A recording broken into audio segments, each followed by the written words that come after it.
I am Anja Snihova Javornica, and I have been studying toys for decades.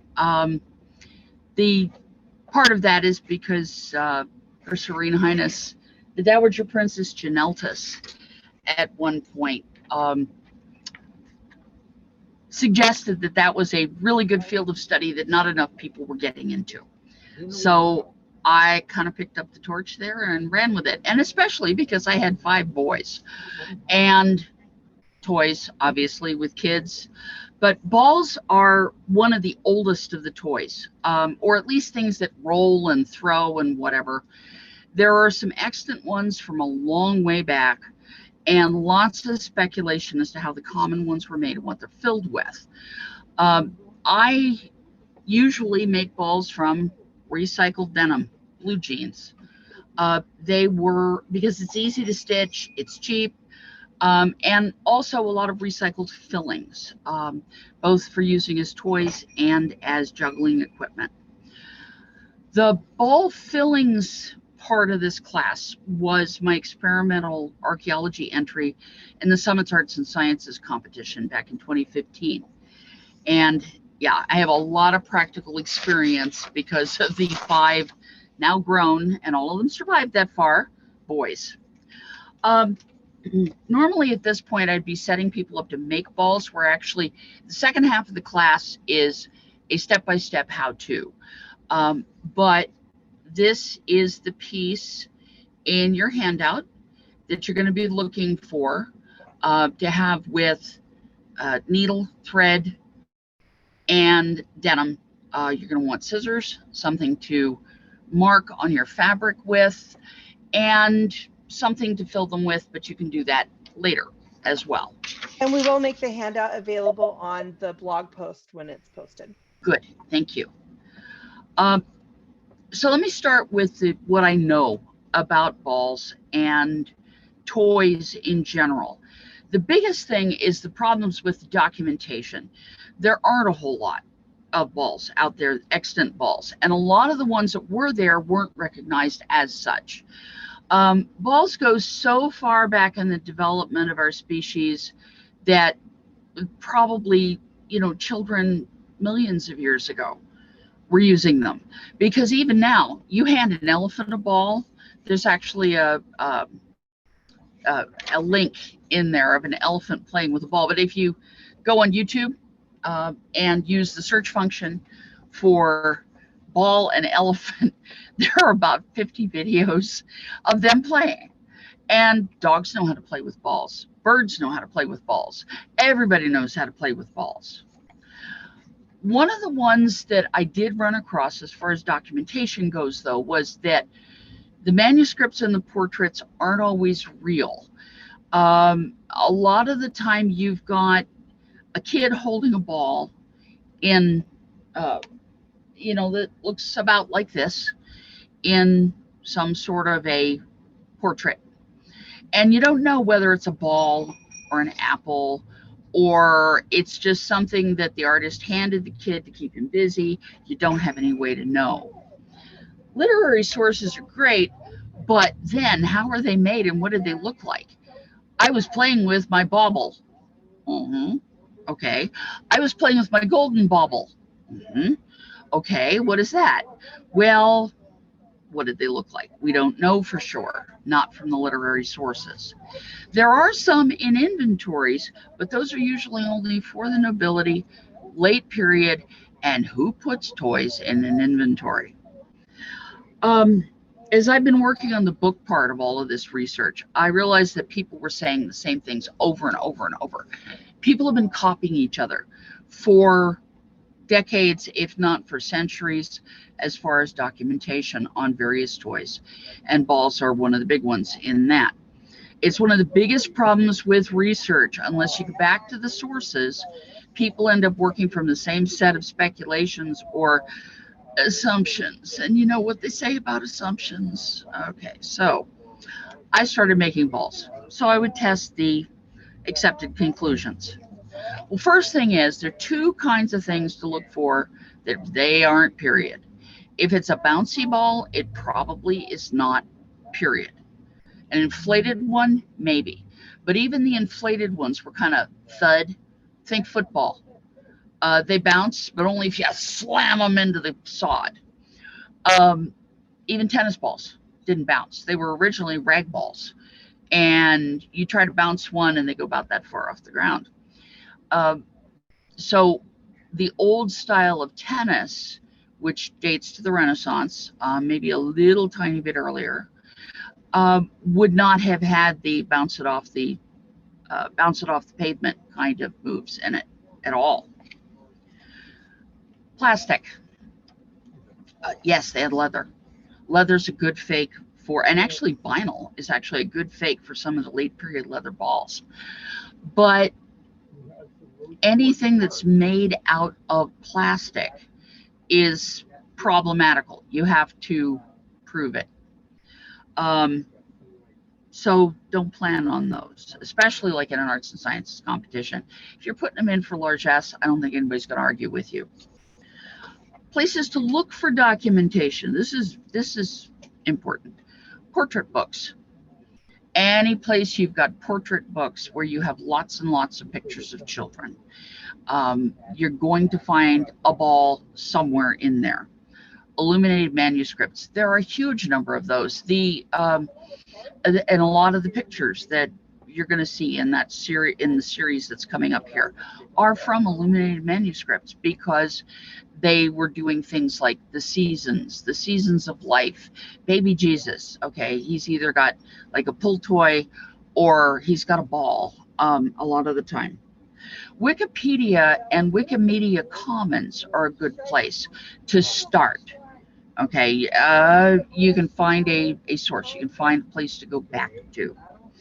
Pinterest, you type ball in the search thing, you're going to be there for about 30 years because it's not specific enough. If you put Renaissance balls, children, toy, you're going to get somewhere, but it's going to be difficult. So Pinterest has serious problems. There are two websites listed in the handout, one of which is finds.org.uk. There is a huge database there of things that have been dug up. If you use the search term toy and ball, you'll get somewhere. Sometimes it is too new stuff, but there are a fair number of balls that have been dug up out of the bottom of the Thames, things like that, and some from a couple of the Neolithic, settlements. There is also on Wikipedia, specifically in Wikimedia Commons, a picture by Bruegel, Bruegel, that is called Children's Games. If you want some great documentation on toys, that picture is it. Because it's right at the tail end of period. There's 50, 100 different toys and games and all kinds of things. You can see them in action. Okay, so there were toy makers all through period. Everything from, the late Neolithic, people who specialized in making fun stuff for children. Up through in ancient Greece, there were people who made things like yo-yos. Believe it or not, those are ancient Greek. What? Yeah, they are. But people who made balls, the ancient Egypt, all through the Mediterranean, Rome, there are a lot of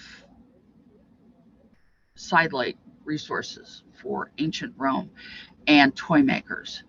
And then you get up into the Middle Ages and the Renaissance in Europe, and there are a lot of illuminated manuscripts, people, and eventually woodcuts of people making various kinds of toys, one of which is balls.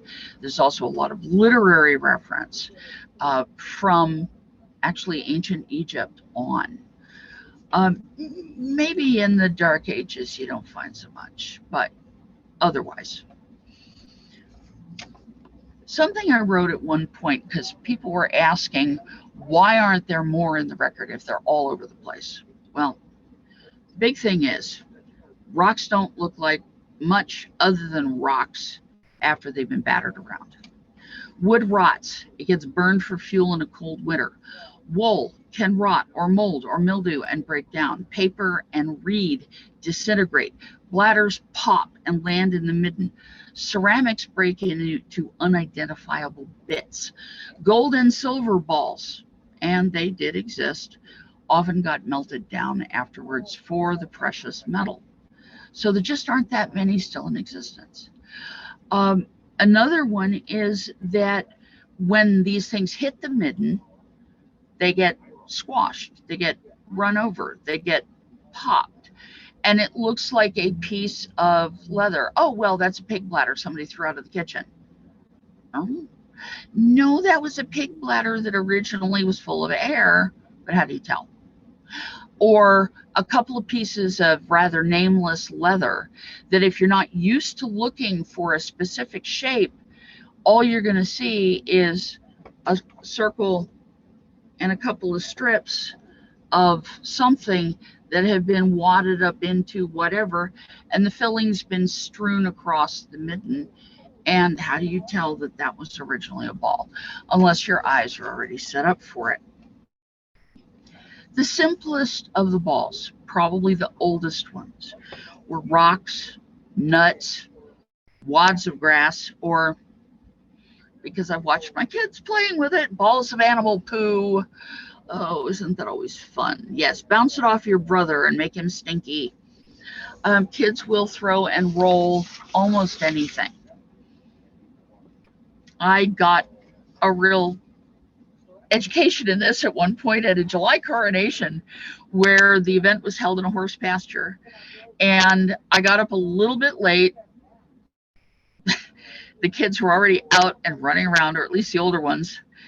And they were using cow pies for frisbees and horse balls, what they leave behind, to bounce off each other. And that had to be the smelliest event I've ever been at.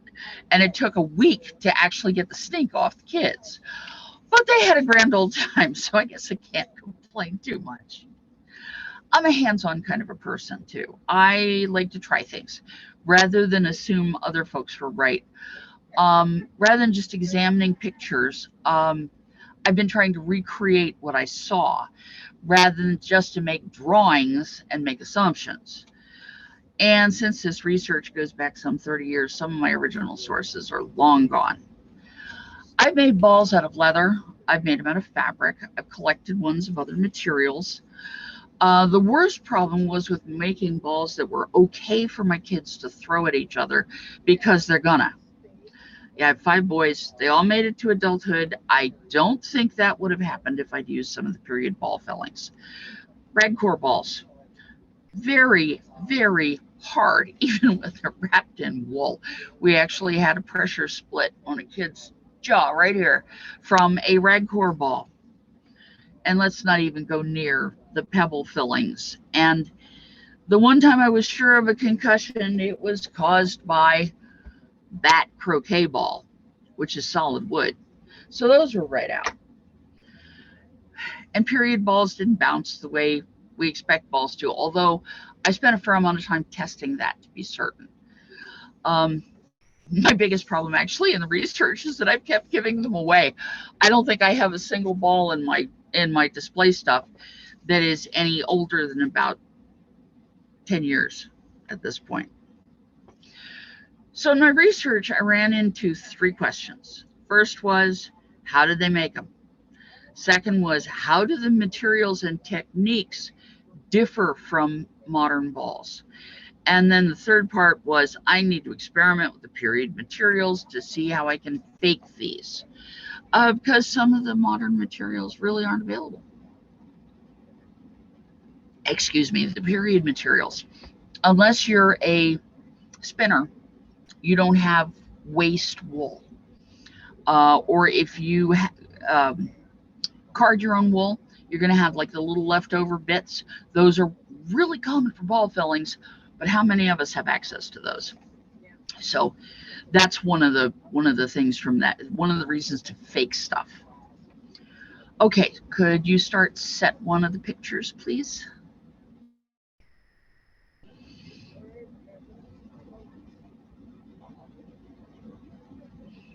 All right. I've been collecting the list of materials from various sources for years, and there's a wide variety of materials, and the materials dictate the tools. You're not going to use a fabric needle on leather. You're not going to use carving chisels on fabric, but they're all part of making various balls. Leather seems to have been done with standard leather techniques. If you've ever done double needle stitching, that is probably the most common on the extant leather balls. In period, it would have been waxed cord poked through all holes, most likely, or a cord with hog bristles waxed to the end, the way they did with shoe working, cobbling. It's really hard to tell from the extant examples because in most of them, the seams went first. If you're using sinew, that makes perfect sense. It doesn't hold up as well as linen would. Children would usually have had access to simpler materials than adults. So metal needles probably wouldn't have been used on fabric either unless they begged mama. Fish bones can get holes, thorns can be holed, and since children would have been using cord, even wooden needles might have been part of the equation. And we're talking about things where some of the extant balls have holes that are most of a half an inch across. That's pretty amazing to me. The quick version of what I found as an answer to what did they use to make these with is with anything they could, with the same tools and stitches as anything else, depending on what they had. There are some turned wooden balls, both hollow and solid. There are glass and ceramic balls and marbles, which aren't as regular as we expect them to be since they were hand done rather than mass produced. And when we talk about marbles and have them in the pictures, we'll show a little bit more of that. Okay, so this particular picture that you have up in front of you are the two kinds of balls, the two shapes, the two patterns that you would have seen in period that are made at home, not necessarily by professionals, although professionals use these same shapes. The one on the right, the top right of that picture there, is the common juggling bag.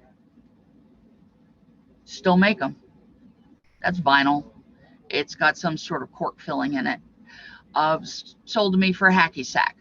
But it's the same kind of a shape of ball and pattern that has been around for several millennia. The other one on the top left of the picture is the one that is probably the most commonly found. It was probably the one that was most commonly made, with or without the little slot in the rectangular part. We'll talk about that later too. The picture at the bottom that has the big X across it is there because it has recently been figured out, after having said for a century that this was a period ball shape. Circles with a little chip taken out of them so it looked like a UFO, lenticular. Those were pin cushions, needle cushions. They have found a couple now that actually have pins or needles in the filling, the way that sort of thing tends to happen. They tend to dive into the center. Next picture, please.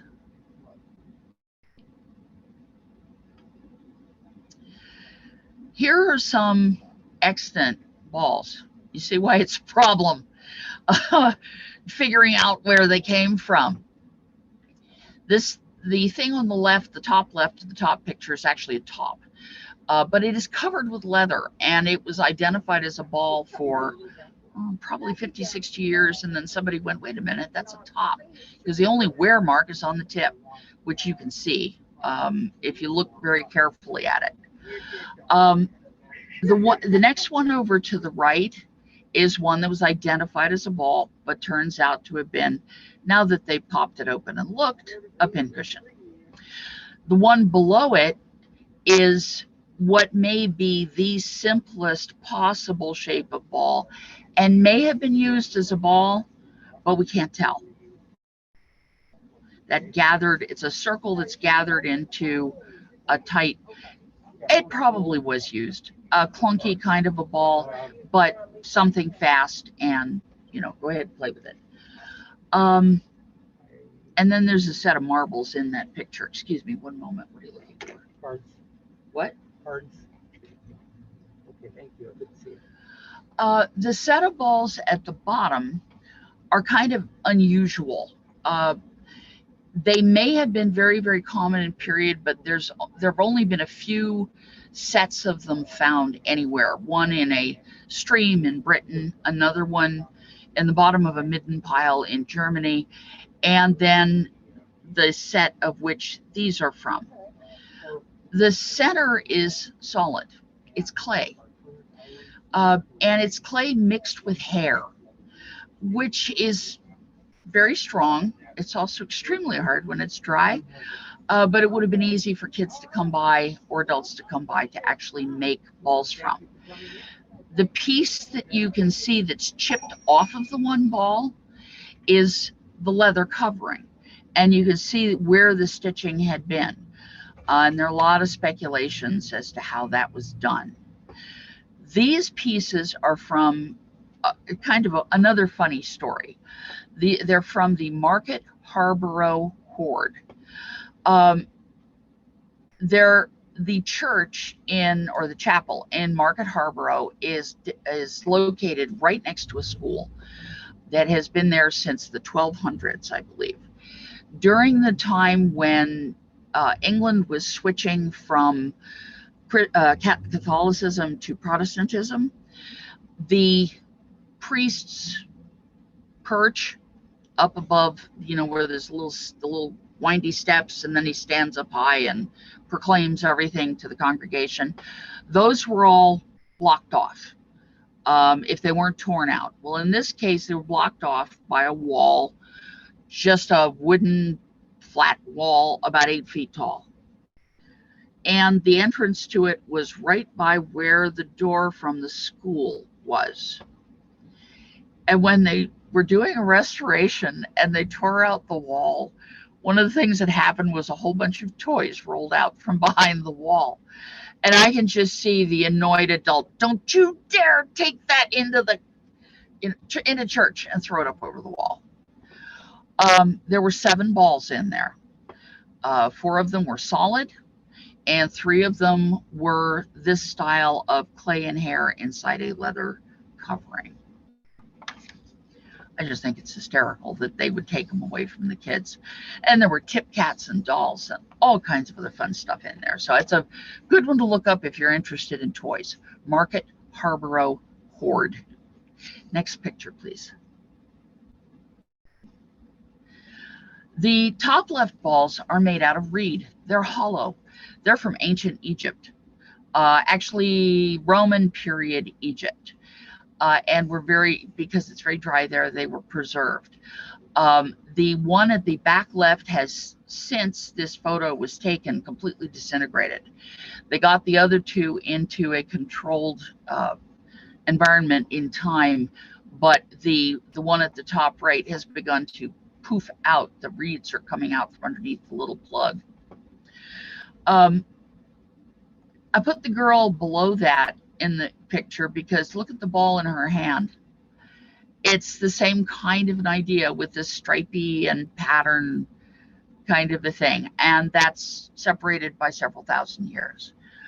Top right is one of the baby Jesus has a ball pictures. It's very small, but it's this type of a ball.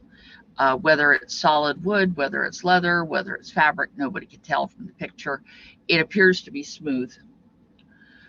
And then a couple of kids playing with a ball. And again, one of the extant balls at the bottom right that was actually found intact. It is since mostly disintegrated.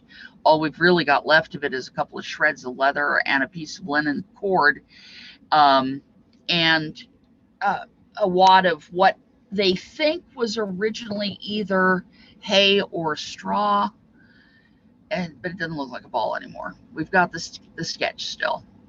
Next picture, please.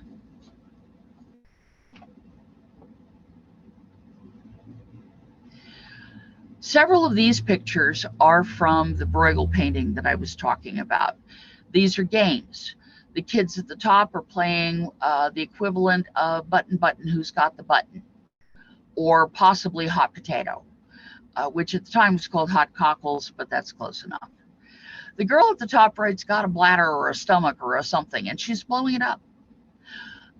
If you read the Little House on the Prairie books, at one point during the hog butchering season, Laura and her sister are given a hog bladder that has been carefully washed and then blown up and tied off.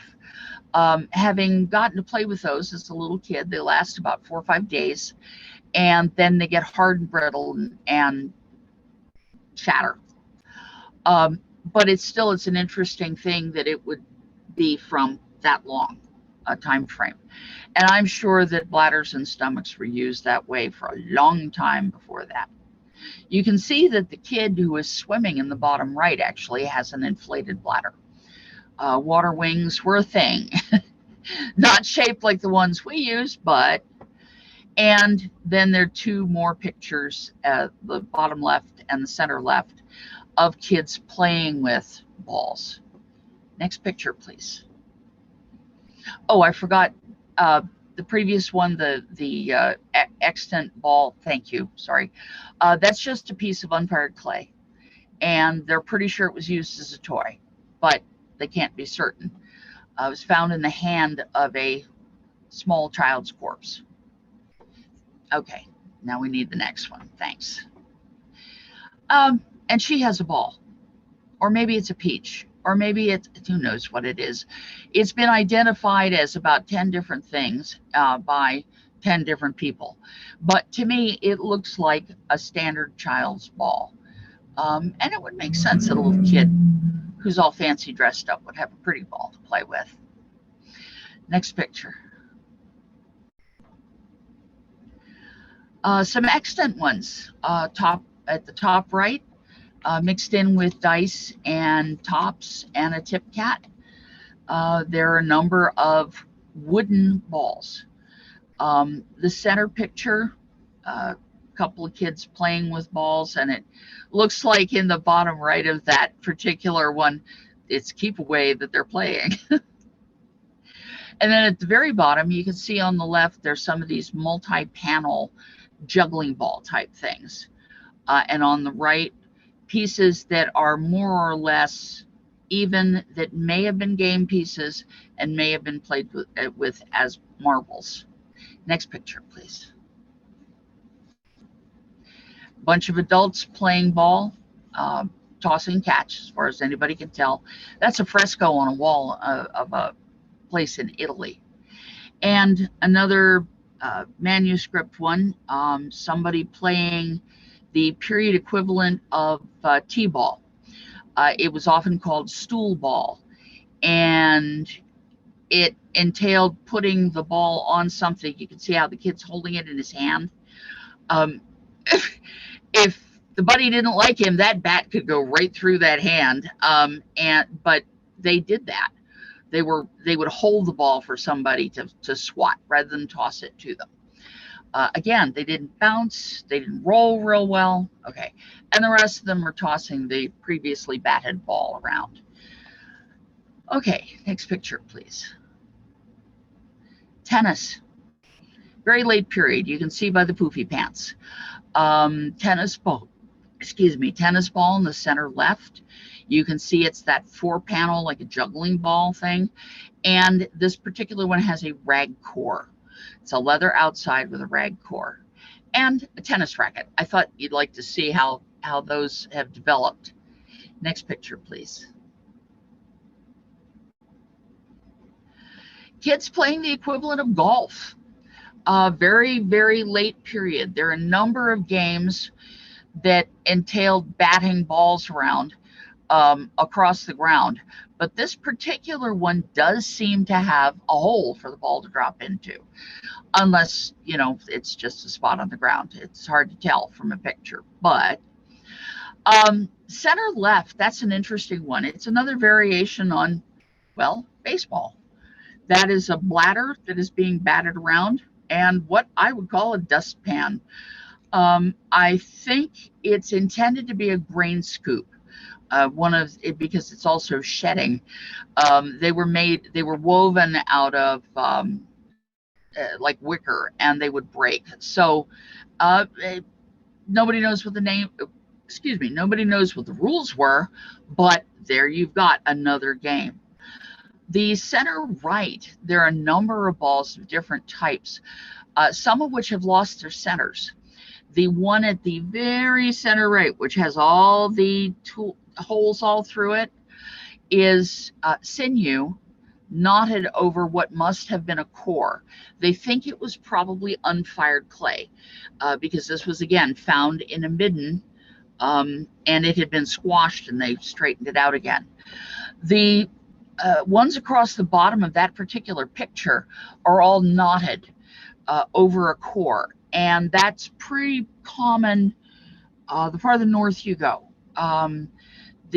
Nobody's really 100% certain what the cores were in period, but there are still modern ones made for various games from Ireland all the way up into Scandinavia that are knotted grass over grass, or knotted cord of some type over a felted ball or a felted filling. And again, a picture of somebody playing ball. What they were doing with that, I don't know. But it looks a little bit like some of the I'm going to hit you with a ball kind of games that we still play. Next picture, please. Again, Bruegel picture, a stack of balls. Now, modern, very smooth balls don't stack very well like that. Those are probably rocks, or very lumpy or soft balls to be able to stack up like that. But that is a game that's played very like Hoodles, which is an old marble game where you're trying to whack something and then you win it. That game actually still survives in England, apparently, in the public schools.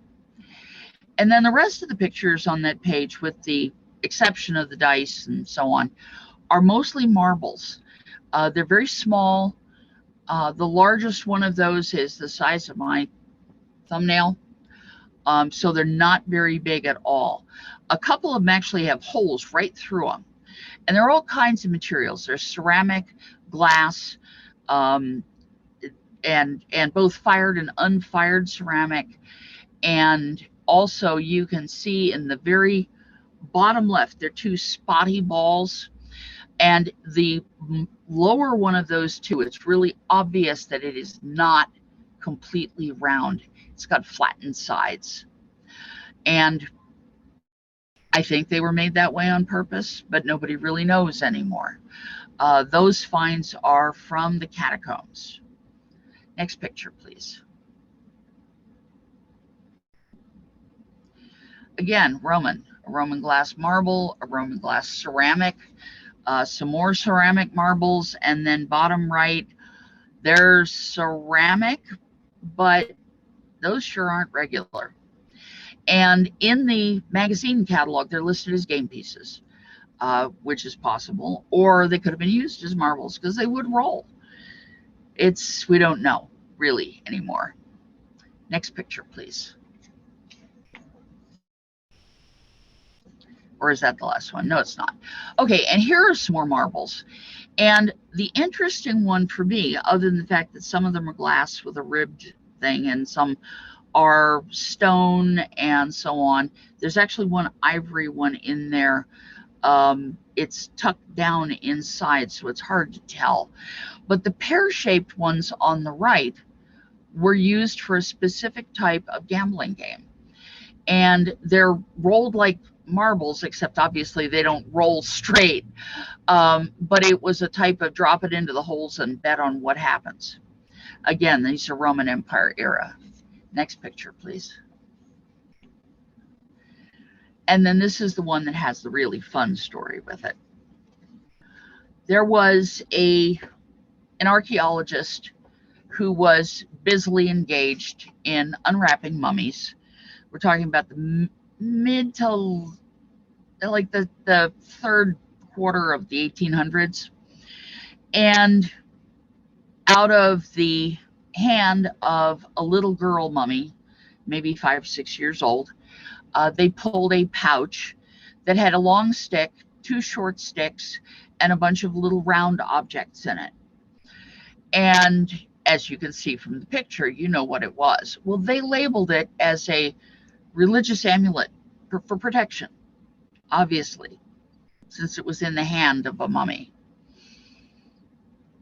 Well, the archaeologist kind of got his comeuppance because his kids were on site at one day and they vanished and nobody could figure out where they went. Kids being the way they are. At least it wasn't a version of Puppies Don't Flush. But in any case, they vanished. And that's what they found them playing with, was the contents of that little pouch. And they had set it up like Marble Arch, which is a game you still play. The second picture on that page is from the Victorian era, and the bottom one is actually from a current catalog, or well, current as of about 5 years ago. Okay, I think that's the last picture in that set, isn't it, Disa? Okay. Yes, it is. So, sorry. Right. So we're back to now lecture. The second question was, how do the materials and techniques for making the balls differ from modern ones? The biggest thing is that they didn't have plastic. We do. A lot of our balls are injection molded and blown up. The material for making the technique for making ceramic marbles round wasn't discovered until the last part of the 1800s. And modern ceramic marbles are made this way. You make a worm out of clay, you cut it into the right shapes or right sizes, and then you drop them into about a 1/4 mile long trough heading downhill. And by the time they're at the bottom, they look like marbles. Perfectly round. And if they're not perfectly round, they get rejected now. So, but that all of the ceramic marbles were made by hand. You've made dough balls. You know, everybody's made balls out of Play-Doh. So you know what they were doing. And that's from the Neolithic right on until that trough idea came up. Glass ones were made from the tail ends of glass manufacturing. We had a quick question. Sure. Sorry. Backing up a bit, how did folks determine that something was a pincushion rather than a ball when some of the fillers and covers have been the same? Because the pin cushions had pins inside them that wouldn't have been in a ball. That's a pretty easy way to tell. Yeah. And that's actually how people twigged to it, because it wasn't until about 50 years ago that people actually figured that out. They've been saying all along that these lenticular disc balls were balls. They weren't. And when they went back and checked some of the other extant ones, they've all got holes in them, as though somebody had been poking things into them, and usually only on the one side. So the thinking changed at that point about 50 years ago. So it's really only those 2 shapes that we see very often. Okay. Some of the modern vinyls are a good fake for the period leather. Period leather balls that were made 4-panel, 6-panel, 8-panel, whatever. You saw some of those, the 6 and 8 panel in that one picture in that last set. Would have been made of leather, and probably pre-colored leather. It's easy to color leather with pigments and fats. You just grind it into the pores of the leather. But this is a good modern fake. Um,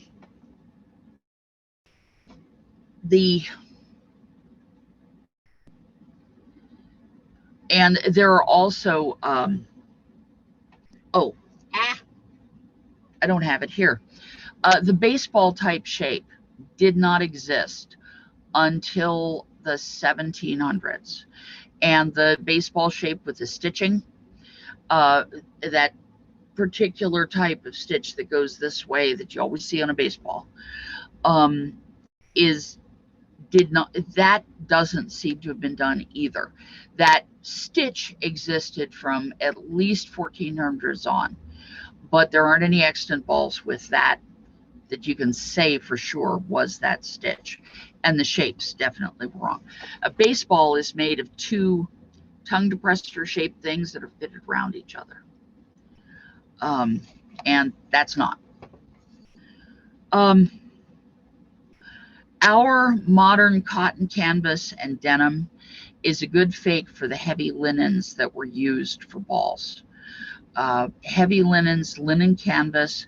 And again, a lot of these things are made out of scraps out of the scrap bag, the homemade ones.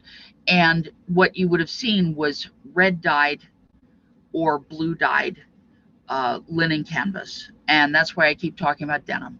That's closest equivalent. Manufactured balls, the ones that were made by the toy makers, turned wood, hollow wood, turned wood.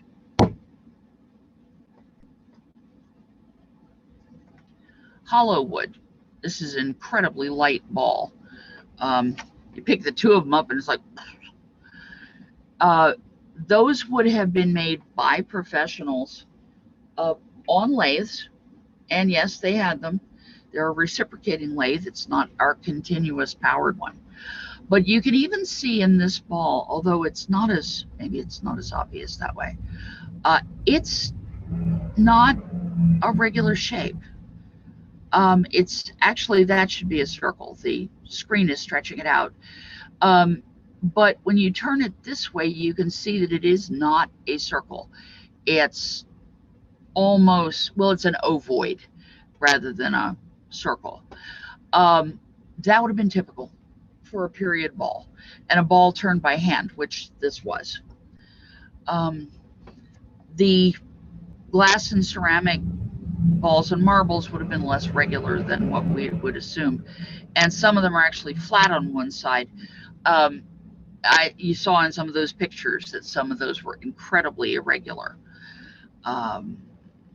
Yeah, glass and ceramic marbles were not mass produced until this past century. And glass marbles would have been rolled just like ceramic ones on a metal plate. We do a lot more with inflated balls and make a lot of larger balls than anything that's been found other than like a cow stomach. And it would have been fairly difficult to actually inflate a cow stomach to make it bouncy the way like a basketball is or a soccer ball or something like that. Bladders have been found that may have been used for balls because they appear to have dried in a round shape and then shattered, just the way the ones I played with as a little kid did. Elfled of the Weald has this to say in her article on balls, and she's cited in my bibliography.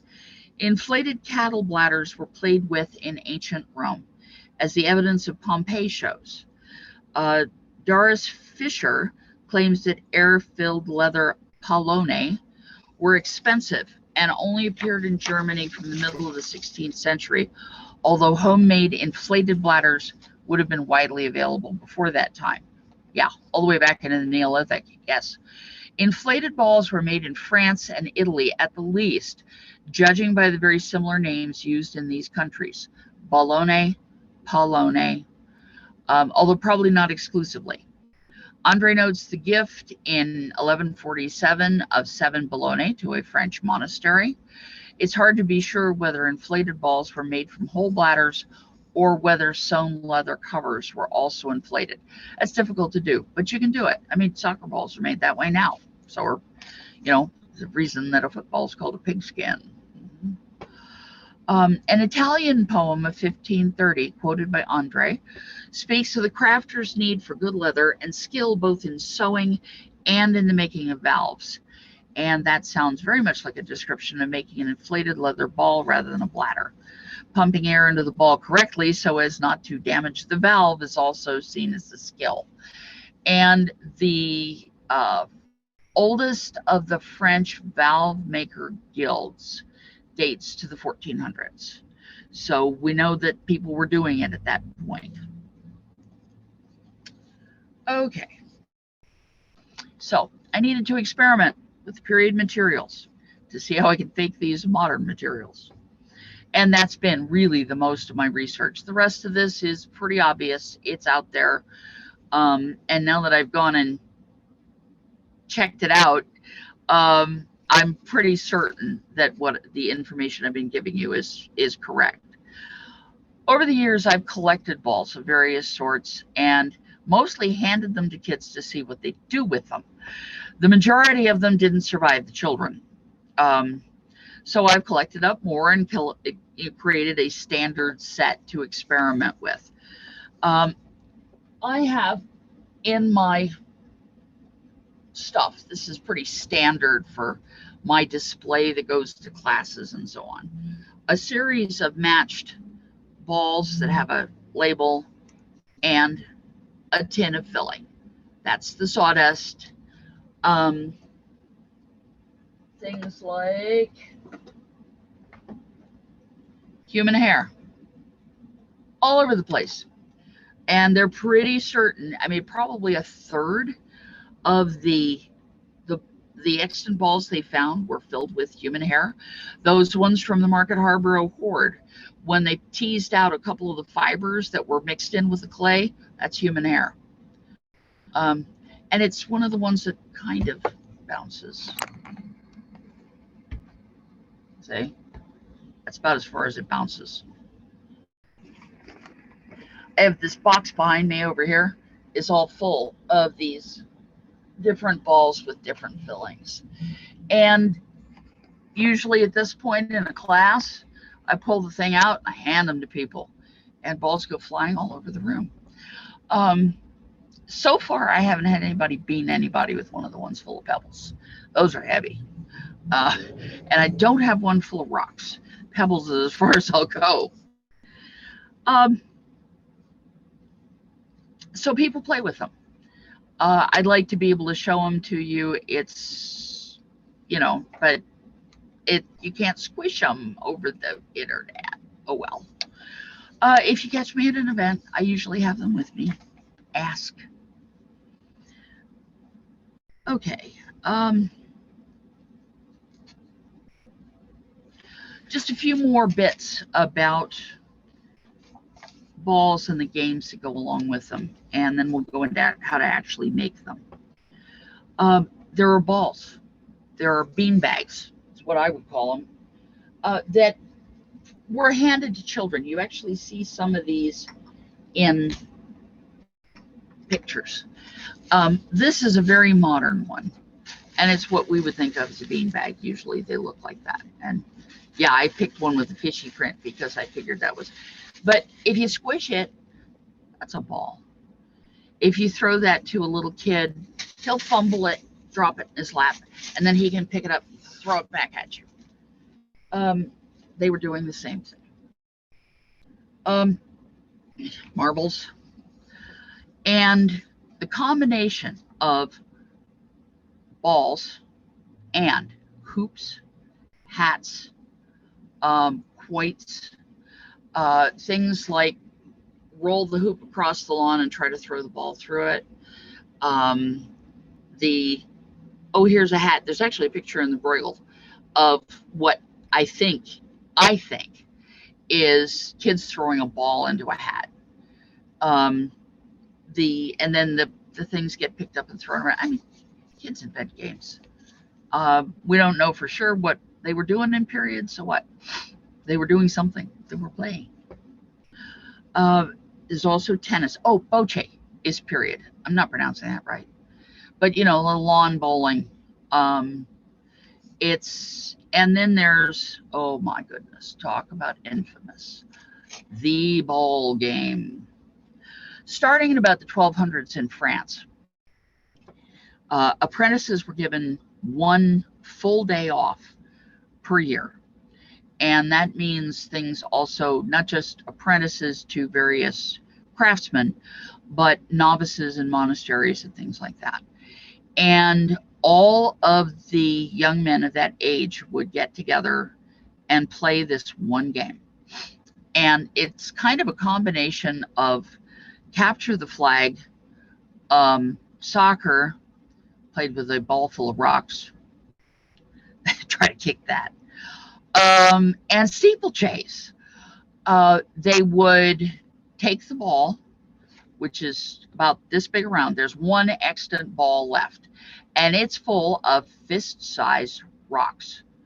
And the outside is made out of leather, and then it's all these rocks. The reason it was preserved, it was evidence in a legal case, which I will get to. But the way they played the game was they would set a goal, and they would have to run and chase each other, and somebody would have the ball, and people would tackle him, and they'd snatch it out of his hands, and then they'd run with it, and people would knock him down. And a lot of times the goals were things like the top of the tree, a hole in a cliff, and there's a story about a really upset falcon. Excuse me, not a falcon. I don't know why I said that. Owl.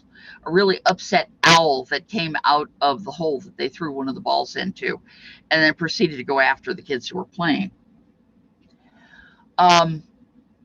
You know, and you can imagine, kick it, hit it, whatever, throw it at each other, and it's full of rocks.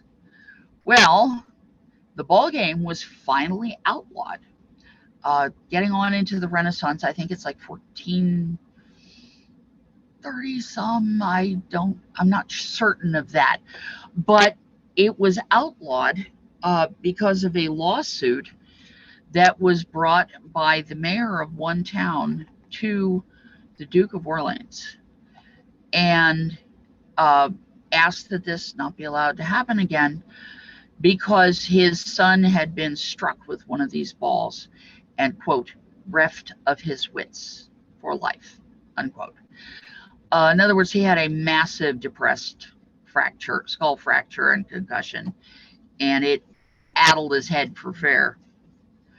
But it was this hugely popular game for centuries, and there were all kinds of protests when they weren't allowed to play it anymore. So they had to try to find other things for them to do, which they think may be one of the origins of the original version of tennis. I don't know. That's a speculation and what I think of as a fantasizing. We don't know. Okay, extant examples, the Bruegel picture. There is a beautiful analysis of it in Wikipedia. If you want to look at all of the various things, there's only a couple things where I think they're wrong. Long as who am I to say that Wikipedia is wrong, right? But there's a couple of them. The one with the hat, I think they're actually throwing balls into the hat rather than throwing the hat.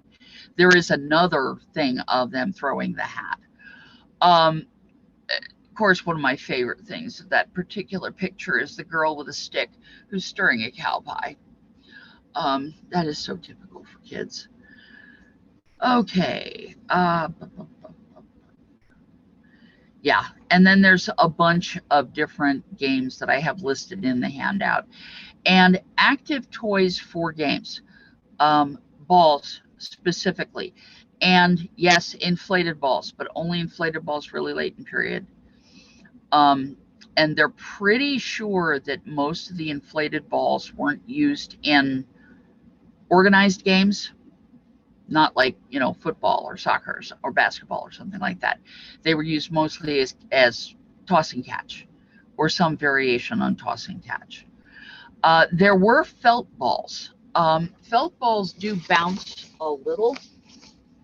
If I can find mine fairly quickly. It's here. It says it's here.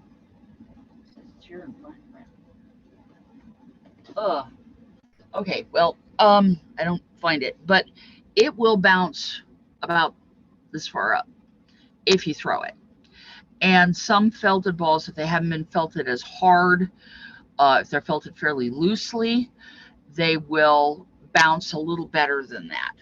But again, not really hugely bouncing. And even things like jackstones, you know, we still play jacks, where you bounce the ball and you pick up a couple of jacks and you bounce the ball. They weren't bouncing the ball. They had a ball. They would toss it into the air, and then they would try to catch it, or catch the marbles, or the knuckle bones, or whatever little bits of pieces of things that they would catch them like this. They would catch them like this. They would catch them like that, so that, you know, you have a change in it. And that was a gambling game that was actually even played by adults. It wasn't just a little girl's game, which is what a lot of people assume. There are also a bunch of active toys that were used as solo play, physical activity, agility, dexterity, balls and bean bags, and balancing balls. Balancing it on your finger, think basketball, Michael Jordan, and that whole thing. But they would put them on their heads, and then they'd wander around going, I can balance it on my head. There is a game that's actually cited in Ovid, where kids were using walnuts, like the Hoodles game, the one where you have a circle and you try to whack the other marbles or walnuts out of the circle. And that's also that one where I was talking about the little stacks of balls that they were whacking, which is actually fairly easily done with walnuts. If you put them all points together and then put the other one with a point on top, they stay. We played that with my kids. Yeah, and then the inflating a pig's bladder to create a balloon, and then bouncing it around. And there's one more that I missed out on. These did not exist in Europe until very late period. And this one apparently doesn't exist. One too many holes. Anyway, China came up with paper, and paper balloons showed up with Marco Polo. That's also, and fabric balloons, and then you start seeing more of that very late in period, but not with the fill them up over candle flame and let them fly. That's almost out of period, the very, very tail end, but not as a kid thing. And there are other versions of things. I've concentrated on Europe, basically from the Neolithic all the way up through the death of Queen Elizabeth. That's been my focus. But there are balls and differences in balls elsewhere in the world as a great place to go for more research, because there's definitely not enough research been done on that. Okay, that's the lecture part. So I'm going to try to make one. That's what's next. Let's see. What do you need? You need a piece of fabric. This is fairly obviously the leg off of some blue jeans that's been kind of hacked into. You need a needle and thread. Use a needle that is the appropriate size for your thread. You don't have to use heavy, heavy, heavy thread. This is standard sewing thread, but you can use this up to something of this size. And, you know, obviously they're working with knotted grass and things like that, so to make coverings for balls. A lot of people ask me why I'm using regular sewing thread. It's because what I have the most of, and it's inexpensive and it holds. If you want to use upholstery thread, go for it. Won't hurt anything, but it isn't direly necessary. Okay, first thing, You need to have your template. Mine is all cut out.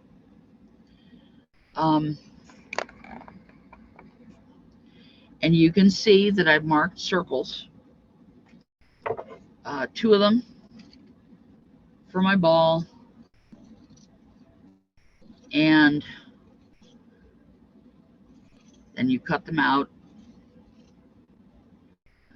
You want, usually for the ends, you want 2 of the same kind of fabric. It isn't entirely necessary, but it works better, I think. And save your scraps. Like this particular circle. And if you notice, I'm not being super duper careful. It's not a perfect circle by any means. Doesn't have to be, because you're going to be sewing. But here's the scraps, and I'm going to set them aside in my bag of scraps. You need 2 circles, and you need a strip of denim.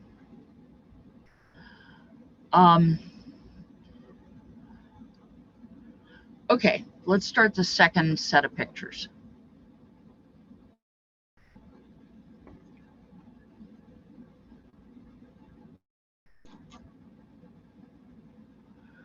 Here are some made up balls, and you can see my scrap bag with my bits of denim with it. Different colors of denim. Yeah, there's all kinds of colors of denim all over the place. But you can see that some of these are darker, some of them are lighter. I actually left, and the one on the right, you can actually see a bit of the seam on the strip there. The one at the very bottom that has the different colored ends, you can see kind of why I said that it's better to have like 2 ends of the same color, even if you have a different colored strip. Okay, next picture, please. Now this is my balls display, along with some other displays behind it. The way I set it up at events and demos and things like that. And you can see the balls and the tins and so on. And there's usually, this is now in a notebook, but these are the marbles. Oh, I was going to show you how irregular the marbles are. And gosh, with it change it, well, I will do that after we're done going through the pictures, but I've got them pulled out now, so hopefully I'll remember. All right, next picture, please. There you see your 2 circles and a strip. That particular one right there also has a bag of lentils. The scissors are there. There's a funnel, and all the scraps are up at the back left. Next picture, please. This is starting the ball. I always sew from the strip through into the circle. That is, and I do a lock stitch right at the beginning. If you're not certain what I mean by a lock stitch, picture in your mind, put the needle down through the fabric and up through the fabric. So you're taking 1 stitch. And there's a reason I use 2 strands, because then if you put the needle between the strands and pull, it locks. It doesn't depend on the size of the knot to keep it from going through the fabric. And since these take a lot of abuse, that's a good idea, because that is one of the weak points in the ball. If you just knot the fabric or knot the thread and then just pull it up against it. Next picture, please. Now here you can see one that has been mostly sewn all the way around. You can see the stitching at the bottom. Those are not small stitches. Since I'm recreating something that would have been done at home or done by children, because yeah, they probably made the majority of these homemade balls. I am not particularly careful. I'm not looking for 1/8 inch or 1/16 of an inch stitches. It's denim too. It's hard to do that. 1/8 of an inch at the smallest, and if it ends up being a 1/2 an inch, generally, unless you're using sand, it's not going to matter. It is a plain running stitch.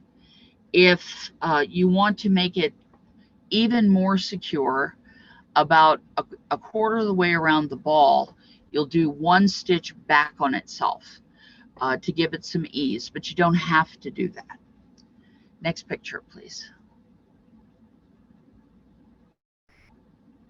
Now this one is stitched up all the way, one side. You can see that you're stitching it wrong side out on purpose. Now when you start, this has been stitched the way, the orientation that this particular picture is, it would have been stitched clockwise around. What you want to do is start and do the same thing again with the second piece. Don't start, don't, I've tried to do this myself, and I found out why you don't do it. Don't go ahead and knot your thread, stitch across to the other side, and then go and stitch backwards back around. If you do that, your ball will twist once you've got it turned right way out, and it's just, I think aesthetically it's a problem. If you forget, you'll see what I'm talking about, and you won't do it that way again. So it's also not that big of a problem. Next picture, please. There you can see the needle going through the fabric. This is, I believe, yeah, the second piece on this one. And yeah, it's better to use a stab stitch. Denim is unforgiving, and if you try to use a dip stitch rather than the stab stitch that's here, you know, stab stitch is go down, pull it through, go up, pull it through. Dip stitch is down, up, and you're going to have incredibly long stitches. Denim quite often will force a 1/2 an inch stitch. So that's not so good. You know, you can do it that way if you want to, but it's still not so good. Okay, next picture, please.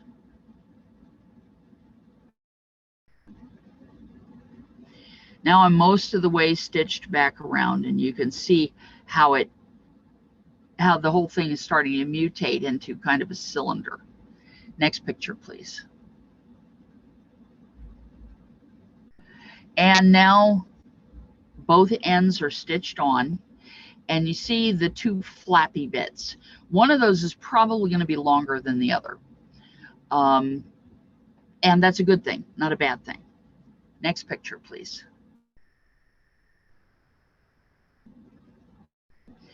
Now, if you have knotted your thread very well at the ends of the seams, both ends, when you turn it right side out, it will work just fine and it won't break.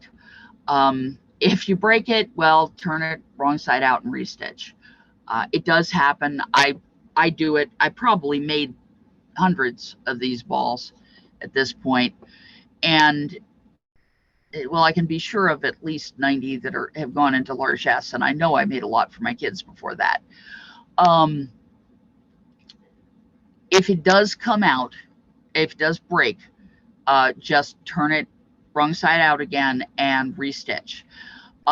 You can leave the old stitching in place, just treat it like basting stitch, and don't bother with pulling it out because it's going to be on the inside. Now, the other thing to notice here is you see how those flaps are turned inward? You want to leave them that way, turned inward, so you've got a straight line from the fastening point on one side and the fastening point on the other. Okay, next picture, please. Also, you probably noticed that the thread is sticking out. The last thing you do as you're turning it is to make sure that you've got your thread now on the right side. Now, this is the filling method for using something that slides, like lentils or sand or pebbles. Use a funnel and pour it in. With something like dryer lint, you're going to take a stick, you're going to put a wad of lint over the hole, and you start poking. That works for dryer lint, it works for scrap fabric, it works for all kinds of things. But this particular ball is being filled with lentils. Next picture, please. And the funnel in the hole. Next picture, please. And starting to fill. Now, you may notice that I've got it sitting in a basket. If you've ever had a bag of lentils get loose in your hands in the kitchen, you know why it's sitting in a basket. That usually will prevent the escape of these little lenticular objects that you find at 2 a.m. with a bare foot. Usually. Next picture, please. So now you can see that it's pretty well full of lentils and the escapees are corralled. Tuck in whatever more you want to tuck, and then you're going to start stitching. Next picture, please. You can see when it's really stuffed, the lentils are trying to come out, and now I am starting to stitch. The needle is directly under my forefinger. I don't know if you can see it at all. And I'm going to do a ladder stitch, if that means anything to you. Next picture, please. And I didn't show the ladder stitch. Okay, I will have to show you what the ladder stitch is when we're done with the pictures. When you have stitched your way across and pulled it tight and knotted very well at the other end, dip the needle through the fabric and come up a distance away. See where the thread is coming up, and then clip it right there. That keeps any end from sticking out. And that may be the last picture. Is that Andrea? No. Okay. So there's a finished ball. And if you look at the bottom seam, you see how you can see the stitches? They're not that tight, even with the lentils. And yet, in the 7 years since I actually made this ball, with having had kids throw it across the room at a demo, Lane County Fair demo was interesting. We had about 20 balls in the air at once. It hasn't broken. It's perfectly fine. Okay, next picture, please. And that's one that should have been earlier, but that's okay. You can see a couple of balls. The bottom right is the first piece has been stitched on. Oh, I know why it's there, because the long tail is fine. Go ahead and just tuck it into the ball. Both of those balls that are now in my collection here have their tails just tucked under. And the upper one is also machine sewn. Actually, both of them are, it looks like. Stitched with a zigzag stitch. If you look at it, you can see it on the top of the uppermost one.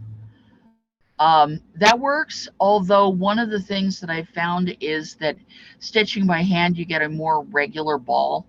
A lot of the time when you stitch by machine, you're going to end up with a ½ an inch or more difference between the two sides where they connect at the seam. Next picture, please.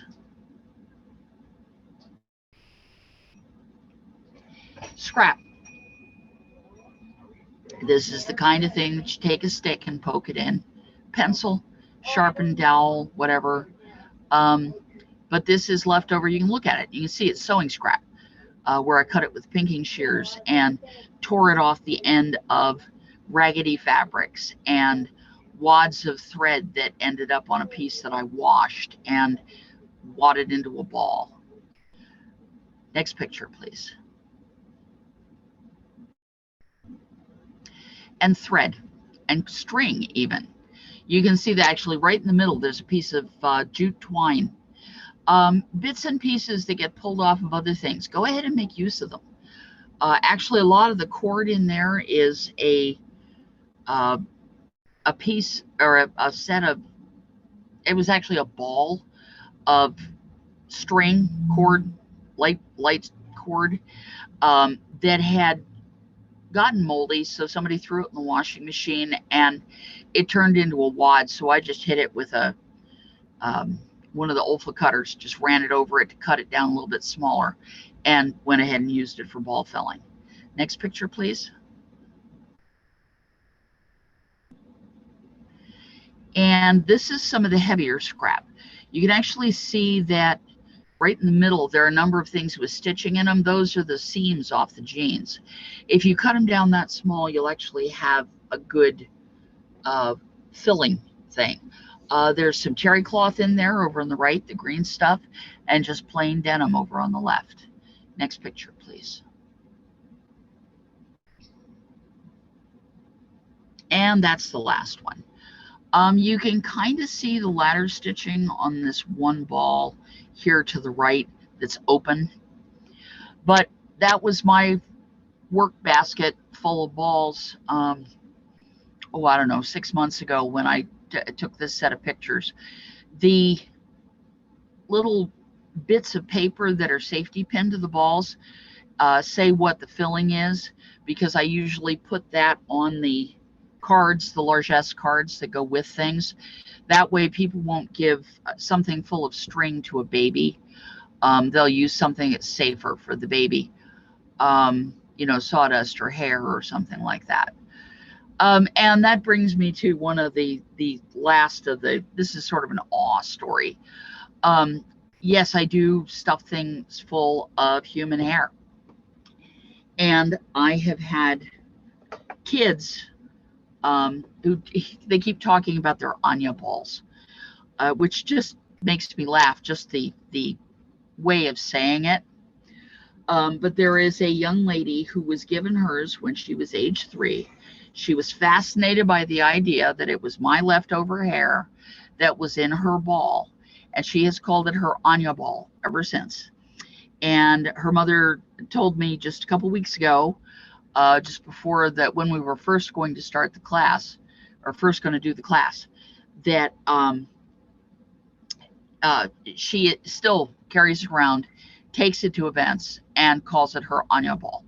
She has to have her Anja ball at various events, which I just think is utterly adorable. Okay, I want to show you, it's going to be kind of difficult, but I want to show you how this ladder stitch is done. Now, if the ball were finished, this would be sort of pinched, and there would be a knot. Ouch. Sorry, I have a slightly sore finger, so I'm going to use my other symbol here. There we go. A knot at the very end, and it's a simple knot. It's just pull it through, once, twice, whatever. I'm only going to pull it through once. And then you dip under the fabric. That's a little over 1/8 of an inch on one side. Basically, you're going going below the fold and coming back up. Okay. And then you go straight across to the other side and do the same thing. Straight across. And again, ouch. Straight across. See why it's called ladder stitch?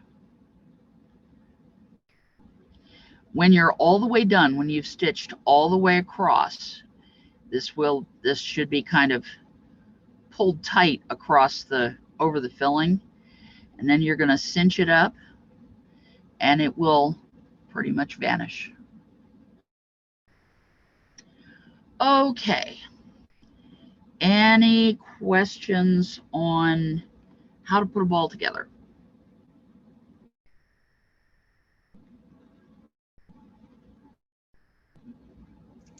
I don't have any here. Do you have any questions, Arliss? You're still muted, so I can't tell.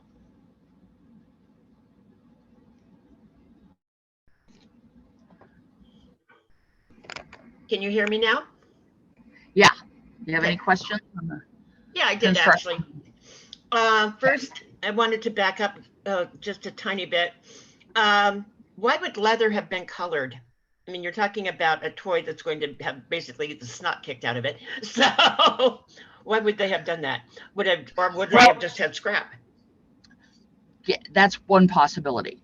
Another one is, you know, why are these bright colors? It's pretty. Kids like bright colors. One of the things that actually, as a mom, I know is that when kids are first born, they like high contrast stuff, black and white and red, or black and white and green.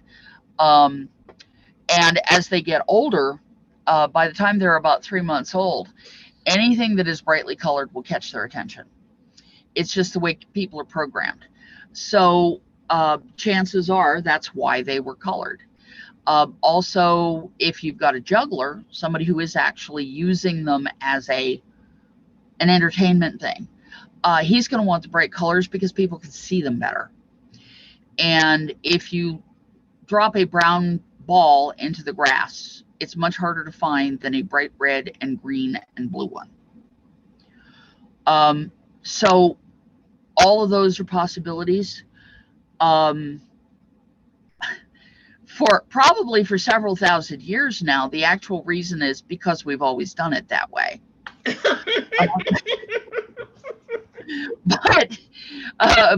Before that, you know, all of those reasons or any could have applied.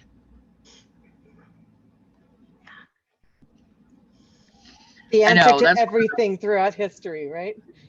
Yes, we've always done it that way. Exactly. Yeah. Lisa, can I go back on video, please? Well, we're actually Not yet. Okay. yeah. Don't worry about it. No, it's fine. Well, I'm done with the lecture part of the class, and unless people need help on making one, we're down to Q&A. So Awesome. it would be fine by me. Awesome. Well, thank you so much. I'll close out the recording now, and then we can continue to talk. Okay, that works. Thank you so much. Thank you for the teaching. This has been opportunity. really interesting. Yeah, absolutely. Yay. Always happy to. So thank you so much. Thank you for the opportunity. It's been fun.